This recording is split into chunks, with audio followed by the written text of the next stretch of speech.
Hi guys, welcome back to Sim Ray YT, and today we'll be looking at the dungeon map, and it'll be the Spider's Den. Now the boss guy with the Spider's Dens is Venom Spray, attacks all enemies, damage is increased by 15% if the target has poison debuffs, damage is based on attack. Enfeeble, attacks all enemies, has a 70% chance of decreasing the turn meter by 30%, damage based on attack. And then Spiderling Horde, spawns 6 spiders at the start of the round, spawns 2 Spiderlings at the start of each enemy champion's turn, spawns 4 Spiderlings at the end of the Skavag's turn. Skavag can have a maximum of 10 Spiderlings in the battle at any time.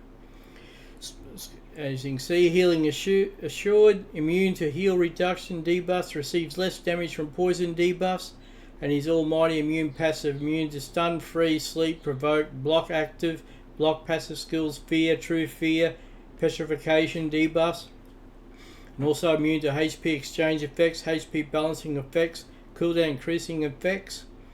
So what you really want to do here is try to do as much damage as quickly as possible to the main boss before the Spiderlings can get their turns, and the boss can as well, because once he gets a turn then he heals himself. So to show you what levels I'm at, because I'm only a low to mid-range player, we'll go into my Great Hall so you can see. I really focus on the accuracy for the Void Champions, because they're the Void Champions is what I'll be using in the Spider's Den, and crit damage and attack. Now to show you the champions I'm using, I will be having Royal Guard. Now he'll be the lead champion because he has the additional skill of 35% attack.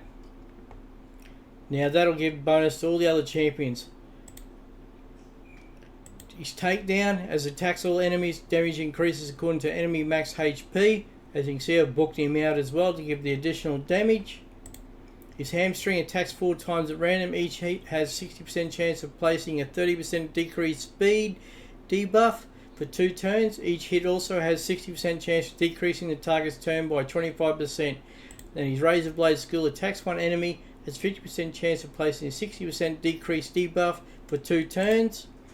And then I'll have 3 Cold Hearts. Yes, that's right, I'm lucky enough to have a few Cold Hearts, and they will come in with their Heat Seekers. Attacks one enemy, decreases the target's turn meter by 100%, has an extra 30% chance of inflicting a critical hit. Damage increases according to enemy max HP. Oh, and the other champion we have then will be a burn champion. Let's see where we've got him down here. Here we go. Mordecai.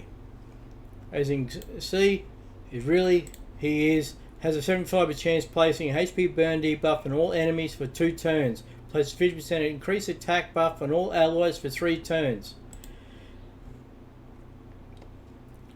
Now if we go into it, the idea here in the dungeons, into the Spiderlings, as you can see in the first battle, my idea here will be first to come in with the additional damage, 35% damage for other champions, and I've set my team up for speed, where he will go first, then Mordecai will come in and do his fire burn, and then we'll follow the 3 Cold Hearts doing their main skill, and then back on to the champion there.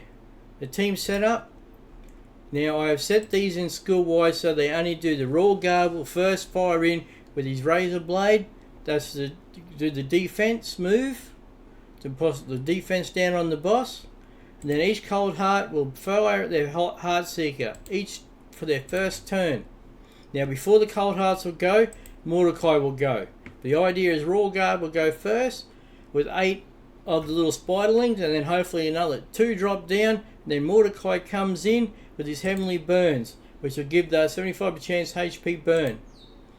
Now these champions will die, but the idea is Royal Guard comes in, gets the defense down, then Mordecai comes in with his burns, the Cold Hearts will take their turns with their critical hit, and then the Spiderlings will attack each after that onto the Cold Hearts. Then once they've done the Spiderlings, then it'll come back to Royal Guard with his critical hit then of the takedown.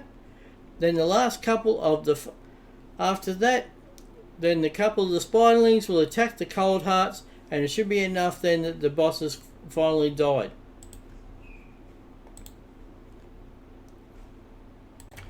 Before we get underway here to these fights, I should actually show you how the skills I have, the masteries on these champions.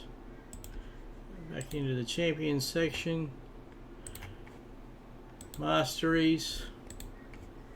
As you can see, he's on offense, crit damage, an additional 5% crit rate, crit damage, heals by 5% of the damage inflicted when attacking with 50% HP or less, increases damage inflicted by 6% when attacking targets with higher max HP, increases damage inflicted by this champion's default skill by 2% each time it is used during the battle, stacks across each round in the battle of 10%, has a 6% chance of inflicting bonus damage when attacking. Bonus damage is equal to 10% of the target champion's max HP or 4% of the target max HP when attacking bosses.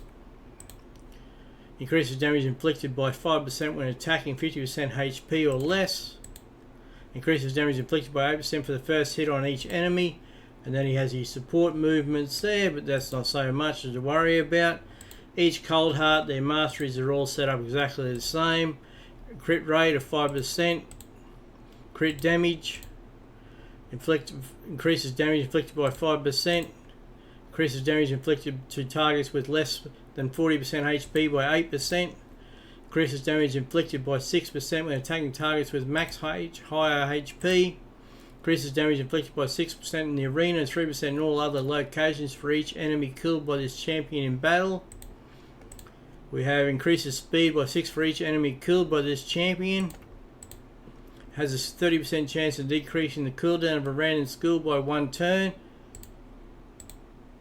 Places a shield buff on this champion for 1 turn when this champion is equal to enemy. And then the additional crit damage. To try to get as much critical damage as I possibly can. For the Cold Hearts, as you can see here, I've got around 240, 249 crit damage. Speed 174 and as much accuracy as possible. And just remember, if you have 200 accuracy, that's pretty good for like level 20. 100 accuracy is good for level 10. You work on about 10 accuracy per level. Where's our other champion here? Mordecai. Mordecai really haven't done anything on him. We've only got a few masteries. It's just for defense, but it's not so much to worry. He's just there for his burn skill.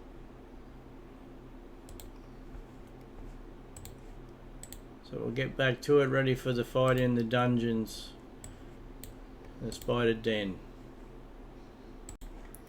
What are we up to here? Stage 9 of the spider's den with 12 energy, and we'll get straight into it. Hopefully Raw Guard will get his defense off. There we go, we got the defense down. The burn comes in by Mordecai and then the Heart Seekers. And we've got 6,020 silver and a 5-star dwarf amulet. Okay, and that was Spider's Den Stage 9. Thank you.